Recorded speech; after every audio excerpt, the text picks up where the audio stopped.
Welcome back. We are working on genetics.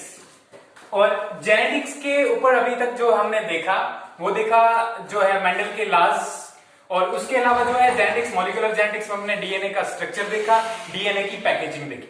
देखिए आज का हमारा टॉपिक जो है दैट इज डीएनए रेप्लिकेशन, कि अगर डीएनए जो है हमारा जेनेटिक मटेरियल है तो वो अपनी टाइप की कॉपीज कैसे प्रोड्यूस करता है, कैसे रेप्लिकेट होता है, उसके बारे में हम आज जानेंगे।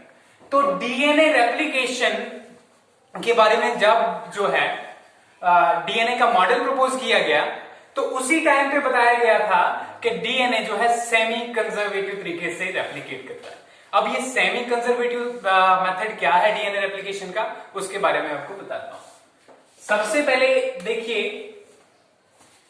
वॉटसन और क्रिक ने 1953 में जो डीएनए का जो मॉडल प्रपोज किया था उसमें उन्होंने बताया कि डीएनए जो है दो स्ट्रैंड से बना होता है, और वो दोनों स्ट्रैंड्स जो है एक दूसरे के इर्द गिर्द जो है हेलिकली कॉइल होते हैं, और दोनों स्ट्रैंड्स जो है अपोजिट डायरेक्शन में रन करते हैं। सपोज कीजिए कि एक स्ट्रैंड जो है 5' 3' डायरेक्शन में रन कर रहा है, तो दूसरा स्ट्रैंड जो है इसके अपोजिट में रन करेगा 3' 5'।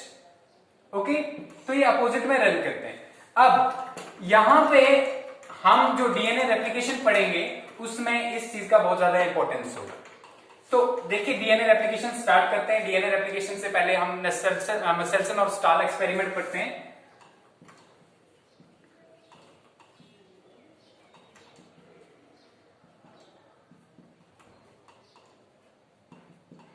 (1958) में मेसेल्सन और स्टाल ने एक एक्सपेरिमेंट किया। उन्होंने क्या एक्सपेरिमेंट किया? उन्होंने जो है इकोलाई, एक बैक्टीरिया है हमारे पास, अब इकोलाई को उन्होंने ग्रो किया अमोनियम क्लोराइड के अंदर। जब उन्होंने कंटिन्यूस उसको ग्रो किया, मगर इसमें जो नाइट्रोजन था, नाइट्रोजन जो था इसका आइसोटॉप जो था वो था N15। ओके, तो ये यूज किया इन्होंने इसमें, और इसको कंटिन्यूसली ग्रो किया बहुत देर के लिए। जब कंटिन्यूसली ग्रो किया तो इसके डीएनए के अंदर जो इकोलाई था, इसके डीएनए के अंदर क्या हुआ कि इसके डीएनए के अंदर जो है N15 वाले आइसोटॉप्स नाइट्रोजन की जो है इनकॉर्पोरेट हो गए। तो जैसे इन सब के अंदर इनकॉर्पोरेट हो गए, उसके बाद इन्होंने क्या किया, उसके बाद इन्होंने जो है इस N15 वाले जो है इकोलाई को वापस ग्रो किया नॉर्मल NH4Cl में। ठीक है, नॉर्मल अमोनियम क्लोराइड में जो है ग्रो करना स्टार्ट कर दिया। जब उन्होंने उसको ग्रो किया उसके अंदर, तो उन्होंने क्या देखा कि पहली जनरेशन में देखिए, अब ये जो है सपोज करो ये वाला जो है ये हैवी आइसोटोप्स है, इसमें नाइट्रोजन 15 है, ये वाला रेड कलर का। जब इन्होंने नॉर्मल में इसको ग्रो किया N14 के ऊपर, तो इन्होंने क्या देखा कि ये जब डिवाइड हुआ डीएनए, तो इससे जो है एक स्ट्रैंड जो है N14 वाला और एक N15 वाला प्रोड्यूस हुआ, N14 और एक N15। ओके, तो इन्होंने क्या बताया कि जब डीएनए जो है डिवाइड होता है सेमी कंजर्वेटिव तरीके से, तो एक पैरेंटल स्ट्रैंड रहता है और एक नया स्ट्रैंड बनता है। क्योंकि जब इकोलाई डिवाइड किया, इकोलाई का एवरेज डिवाइडिंग टाइम है 20 मिनट्स, 20 मिनट्स के अंदर जो है इकोलाई डिवाइड होता है। ठीक है, तो 20 मिनट्स के बाद उनको क्या मिला कि इसके नए जो स्ट्रैंड्स जो इनको मिले वो मिले हाइब्रिड स्ट्रैंड्स, इनको हाइब्रिड स्ट्रैंड्स कहा जाता है। फिर जब फर्दर इन्होंने इसको जो है आगे और डिवाइड होने दिया नेक्स्ट 20 मिनट्स में, तो 40 मिनट्स के बाद इन्होंने चेक किया तो इन्होंने देखा कि 50% डीएनए जो था हाइब्रिड था। क्या था? 50% डीएनए वाज हाइब्रिड। तो इस एक्सपेरिमेंट से क्या कंक्लूड हुआ कि डीएनए जो है सेमी कंजर्वेटिव तरीके से जो है रेप्लिकेट करता है। सेमी कंजर्वेटिव का मतलब क्या है, फिर से एक बार बताता हूं। सेमी मींस हाफ और कंजर्वेटिव मींस बचा के रखना। आधा डीएनए जो है पैरेंटल उसको बचा के रखा इन्होंने, और आधा नया सिंथेसाइज किया। पहले फिर से रिपीट करता हूं, डीएनए के दो स्ट्रैंड्स होते हैं। जब डीएनए रेप्लिकेट होता है तो दोनों के दोनों स्ट्रैंड्स जो है वो टेम्पलेट के तौर पे काम करते हैं। टेम्पलेट का मतलब जो है एक से ही दूसरी वाली कॉपी बनती है। और जब नया डीएनए बनेगा तो एक पैरेंटल स्ट्रैंड बनेगा और एक नया वाला डीएनए बनेगा। ठीक है, और यहां से डाटर डीएनए कह सकते हैं इसको, और यहां से दूसरे डीएनए के अंदर भी जो है एक पैरेंटल स्ट्रैंड होगा और एक डाटर डीएनए बनेगा। ठीक है, अब मेसेल्सन और स्टाल एक्सपेरिमेंट को जो है हम देखते हैं। जब ये प्रूव हो गया कि सेमी कंजर्वेटिव तरीके से जो है डीएनए जो है डिवाइड करता है या रेप्लिकेट करता है, तो अब इसमें देखते हैं जब डीएनए की रेप्लिकेशन का प्रोसेस है क्या, डीएनए की रेप्लिकेशन में क्या क्या आता है। सबसे पहले डीएनए की रेप्लिकेशन के लिए आपको चाहिए एक डीएनए, ठीक है। डीएनए का जो है आपके पास स्ट्रैंड है, डीएनए स्ट्रैंड के बाद जो है, अब क्योंकि आपने देखा कि डीएनए स्ट्रैंड जो है वाइंड होता है, दोनों स्ट्रैंड्स जो एक पाई डैश थ्री डैश डायरेक्शन में और एक उसके अपोजिट में, उसके ऊपर जो वाइंड होता है और उनके बीच में जो है बेसिस के बीच में हाइड्रोजन बॉन्ड्स होते हैं। तो अब ये स्ट्रैंड्स को सबसे पहले उन हाइड्रोजन बॉन्ड्स को तोड़ना होगा, ठीक है। उन हाइड्रोजन बॉन्ड्स को तोड़ने के बाद ही हम उन दो स्ट्रैंड्स को एक दूसरे से अलग कर सकते हैं। तो उसके लिए कुछ एंजाइम्स चाहिए हमें, जिनको कहते हैं हेलिकेसेस। क्या कहते हैं ये हेलिकेसेस और अनवाइंडेसेस भी कहते हैं इन एंजाइम्स को। ये क्या काम करते हैं, सबसे पहला स्टेप है अनवाइंडिंग ऑफ डीएनए, ठीक है। अनवाइंडिंग होती है डीएनए की, तो अनवाइंडिंग के अंदर क्या होगा, हेलिकेसेस एंजाइम्स एक्ट करेंगे और डीएनए के स्ट्रैंड को जो है, यहां से सपोज करो ये पहले डीएनए का स्ट्रैंड था, अब यहां से ऐसे नहीं रहेगा, ये अनवाइंड हो जाएगा, यहां से सिंपली जो है ये यहां से यहां तक जो है अनवाइंड हो गया। ओके, तो ये वाला जो है, ये वाला पोर्शन जो बीच में अनवाइंड हो गया, इसको कहते हैं रेप्लिकेशन फॉर्क। क्या कहते हैं, रेप्लिकेशन फॉर्क। अब देखिए ये जो रेप्लिकेशन फॉर्क है, ये ऐसा नहीं है कि आप जहां से मर्जी वहां से डीएनए को अनवाइंड करने स्टार्ट हो जाओगे, नहीं। डीएनए अनवाइंड होने की कोई प्रॉपर लोकेशंस होती है, ठीक है। जैसे करके प्रोकैरियोट्स, आप बैक्टीरिया में देखोगे तो सिर्फ एक ही जगह होती है जहां से डीएनए अनवाइंड होना स्टार्ट होता है, जहां से हेलिकेसेस एक्ट करते हैं। और वो जगह जहां से डीएनए अनवाइंड होना स्टार्ट होता है, सिंथेसिस होना स्टार्ट होता है नया डीएनए, उसको कहते हैं ओरिजिन ऑफ रेप्लिकॉन। क्या कहते हैं, ओरिजिन ऑफ रेप्लिकॉन। तो ये जो है यहां पे डीएनए जब नया बनेगा तो वो जहां से हेलिकेसेस एक्ट करेंगे, सबसे पहले जहां से डीएनए के दो स्ट्रैंड्स को खोलने की कोशिश करेंगे, उस जगह को क्या कहेंगे, ओरिजिन ऑफ रेप्लिकॉन। दूसरी चीज, जब यहां से खुल गया तो यहां से जो है एक नए जो डीएनए बनने के लिए जगह बन जाएगी, तो इस प्लेस को क्या कहेंगे हम, रेप्लिकेशन फॉर्क। तो दो चीजें हो गई यहां तक, एक हेलिकेसेस का काम हो गया। अब देखिए एक बार डीएनए खुल गया, आपने अगर सपोज किया होगा कोई रस्सी जो है जिसमें दो तीन स्ट्रैंड्स होंगे, अगर वो जो है इकट्ठे जो है बाइंड किए होंगे, आप उसको खोलने की कोशिश करोगे तो साइड्स पे प्रेशर बढ़ जाता है, मींस साइड्स पे जो है टेंशन बढ़ जाएगी, और वो टेंशन को कम करने के लिए दो और नए एंजाइम्स यूज होंगे, ठीक है, जिनका नाम है टोपो आइसोमरेसिस और गायरेसिस। ये टोपो आइसोमरेसिस एंजाइम्स क्या करेंगे, ये टेंशन को कम करेंगे। वो टेंशन कहां प्रोड्यूस होगी, जैसे एक रस्सी है, ठीक है, इस रस्सी को यहां से जब खोलोगे तो ये साइड वाली जगह पे जो है ये वाइंडिंग जो है और ज्यादा मजबूत हो जाएगी और टाइट हो जाएगी। तो इस टेंशन को कम करने के लिए यहां पे यूज होते हैं दो एंजाइम्स।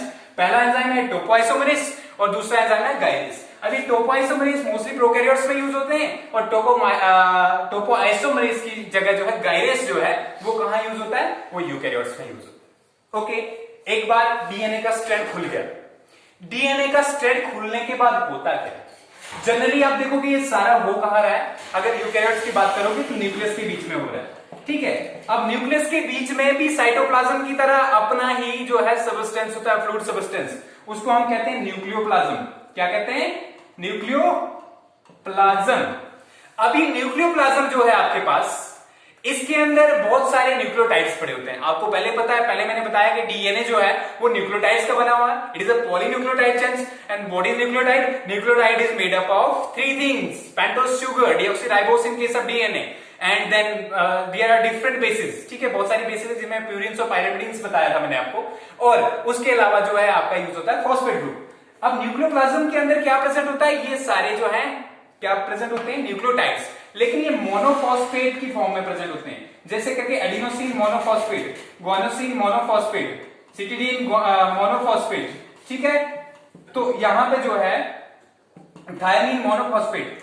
सबसे पहले फास्फोरिक एसिड क्या काम करता है, फास्फोरिलेशन का काम करता है। फास्फोरिलेशन का मतलब होता है फॉस्फेट ग्रुप को ट्रांसफर करना, ठीक है। फास्फोरिलेशन का क्या मतलब होता है, फॉस्फेट ग्रुप को ट्रांसफर करना।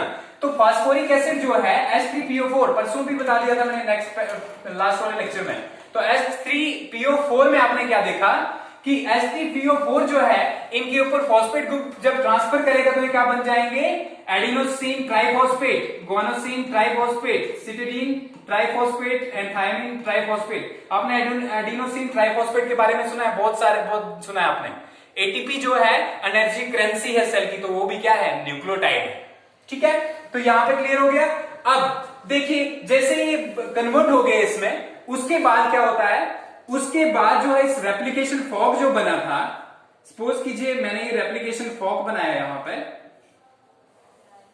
ये डीएनए का स्ट्रैंड है और ये बीच में रेप्लिकेशन फॉर्क है। यहां पे ये न्यूक्लियोटाइड्स इस वाले स्ट्रैंड के साथ जो है, इस वाली स्ट्रैंड की जो बेसिस होती हैं, ठीक है, मैंने पहले भी ये भी बताया था कि जो बेसिस हैं वो कंप्लीमेंट्री के बेस पे जो है एक दूसरे के साथ जुड़ती हैं, मतलब एडेनिन थायमिन के साथ ही जुड़ेगा और ग्वानिन साइटोसिन के साथ ही जुड़ेगा।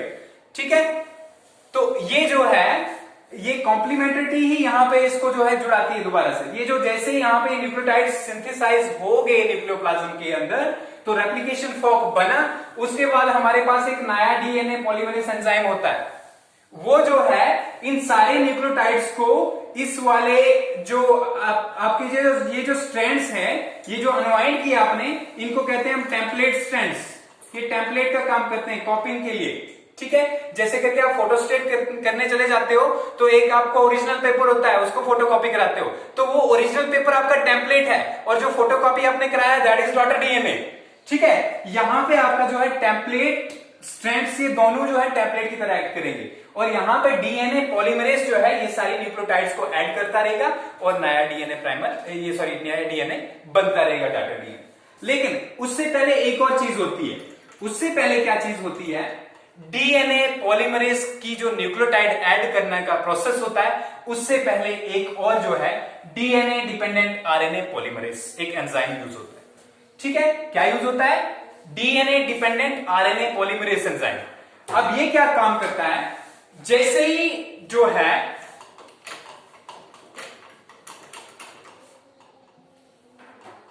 ये डीएनए है, यहां पे हमने इसको जो अनवाइंड कर दिया, ठीक है, यहां पे सबसे पहले जो है इनके एंड्स होते हैं, एक का 3' एंड, एक का 5' एंड।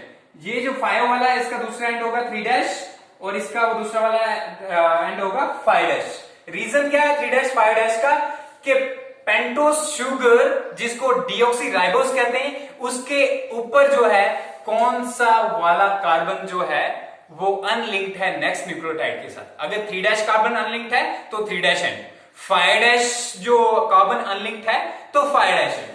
ठीक है, तो यहां पे क्या होगा, सबसे पहले सपोज करो ये 3' 5' एंड है। ठीक है, तो यहां पे ये 3' एंड है यहां पे, और 3' एंड पे जो है आरएनए प्राइमर जो है, ठीक है, आरएनए प्राइमर सिंथेसाइज होगा। क्या सिंथेसाइज होगा, आरएनए प्राइमर। अभी जो आरएनए प्राइमर सिंथेसाइज होगा उसके ऊपर जो है 3' 5' की अपोजिट वाली पोलैरिटी होगी। 3' 5' की अपोजिट वाली पोलैरिटी क्या है, 5' 3'। ठीक है, तो यहां पे ये सिंथेसाइज जहां पे होगा, कहां पे होगा, जो ओराई की साइड पे। ओराई मैंने पहले बता दिया, ओराई का मतलब होता है ओरिजिन ऑफ रेप्लिकॉन। ठीक है, जहां से रेप्लिकेशन स्टार्ट होती है।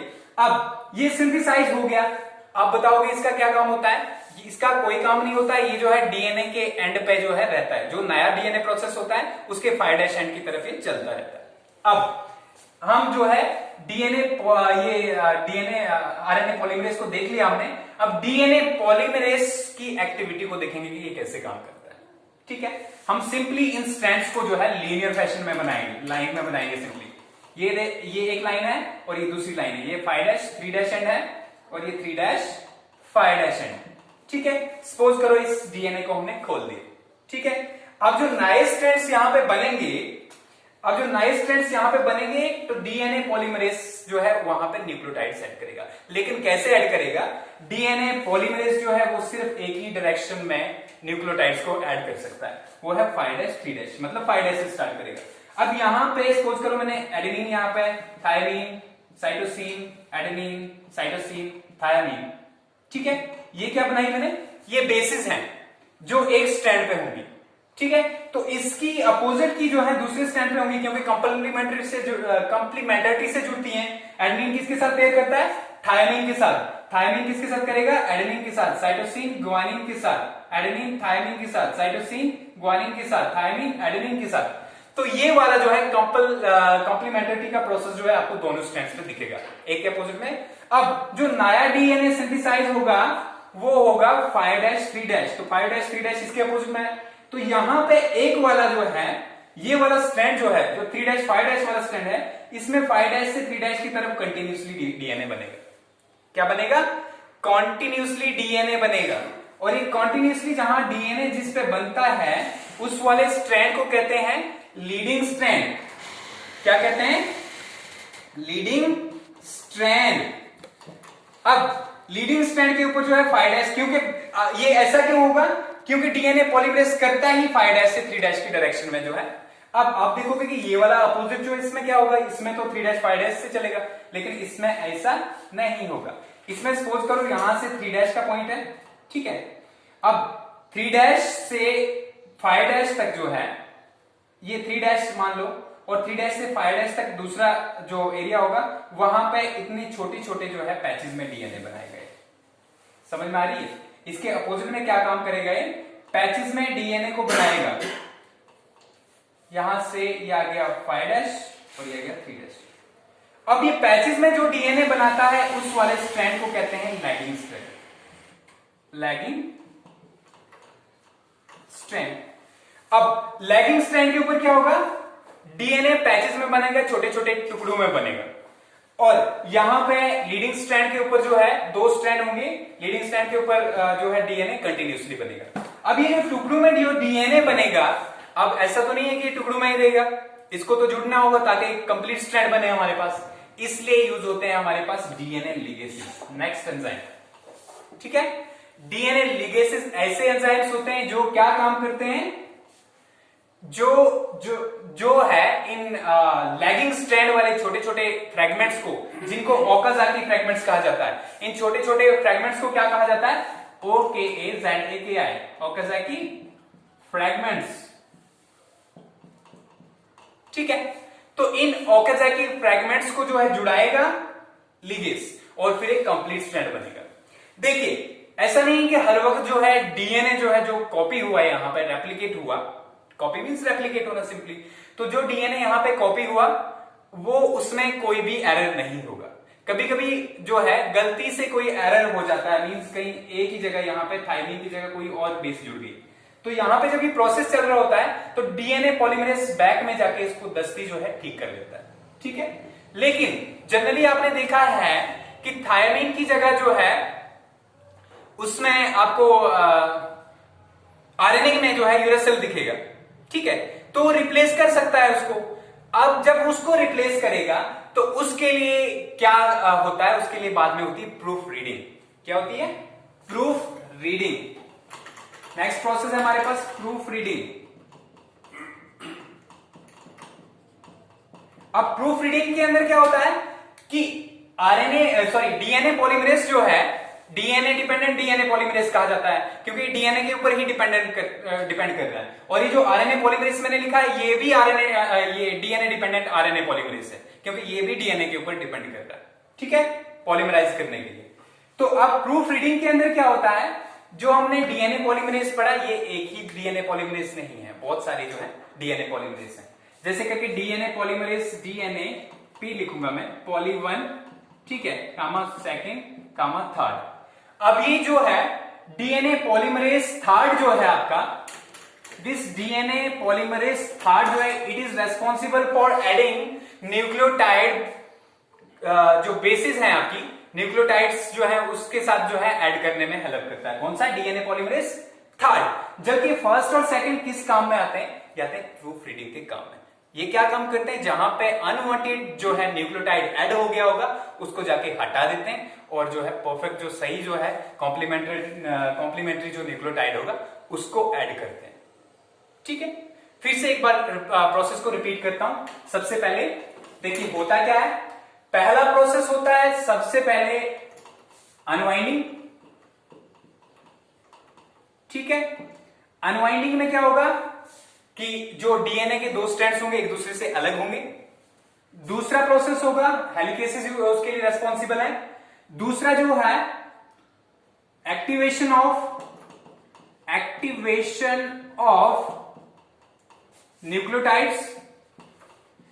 एक्टिवेशन ऑफ न्यूक्लियोटाइड्स में क्या होगा, जो न्यूक्लियस के अंदर न्यूक्लियोप्लाज्म में जो न्यूक्लियोटाइड्स होंगे वो मोनोफॉस्फेट से ट्राइफॉस्फेट में कन्वर्ट होंगे। ठीक है, हो गया एक।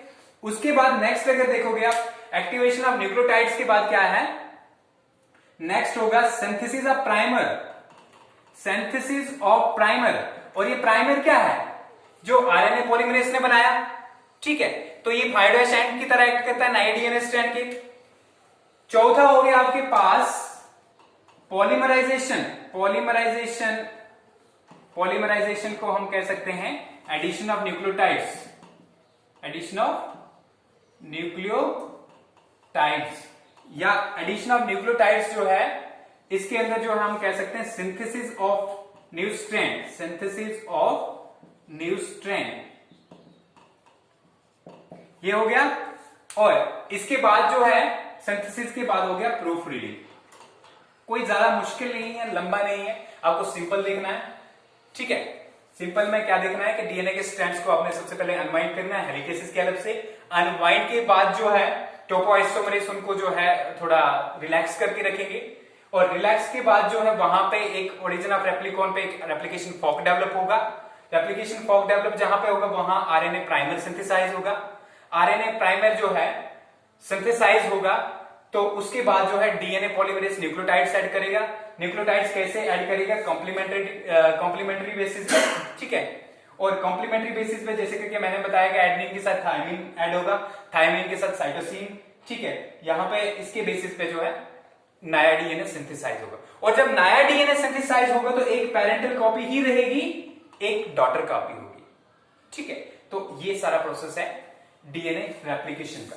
प्रूफ किसने किया इसको, प्रूव किया इसको नसेल्सन और स्टार ने। और उन्होंने कैसे प्रूव किया इसको, using nitrogen, radio active nitrogen का यूज किया उन्होंने। और रेडियो एक्टिव नाइट्रोजन में जो है उन्होंने क्या काम किया, नाइट्रोजन के आइसोटॉप्स को यूज किया, N15 जिनको कहा जाता है नाइट्रोजन 15 आइसोटॉप। उसके अंदर उन्होंने इकोलाई को ग्रो किया। ग्रो करने के बाद जब है कंप्लीटली जो है इकोलाई के अंदर नाइट्रोजन 15 के आइसोटॉप्स आ गए, तो फिर उन्होंने N14 नॉर्मल नाइट्रोजन में जो है उनको ग्रो किया। तो उन्होंने देखा कि पहला जो 20 मिनट्स के बाद पहली डिवीजन हुई इकोलाई की, तो तब क्या देखा उन्होंने कि हाफ डीएनए जो था, 2 हाइब्रिड डीएनए पैदा हुए। हाइब्रिड डीएनए जिसमें आधा N14 था और N15 था। और नेक्स्ट जनरेशन में उन्होंने देखा कि 50% जो है हाइब्रिड था और 50% जो है लाइट डीएनए था। अब इसको लाइट और हैवी को उन्होंने कैसे चेक किया, यूजिंग सेंट्रीफ्यूगेशन प्रोसेस। और सीजन क्लोराइड के अंदर जो है सेंट्रीफ्यूगेशन प्रोसेस किया जाता है। सेंट्रीफ्यूगेशन के अंदर होता क्या है, जनरली एक जो है सेंट्रीफ्यूज लिया जाता है जिसमें तेजी से जो है रोटेट करती रहती है जो चीज, जो भी कोई आपका केमिकल होगा, और उससे जो डेंसिटी के बेस पे जो है सेपरेट होती है सारी चीजें। ठीक है, ओके। तो नेक्स्ट पढ़ेंगे हम डीएनए का जो है ट्रांसक्रिप्शन कैसे होता है।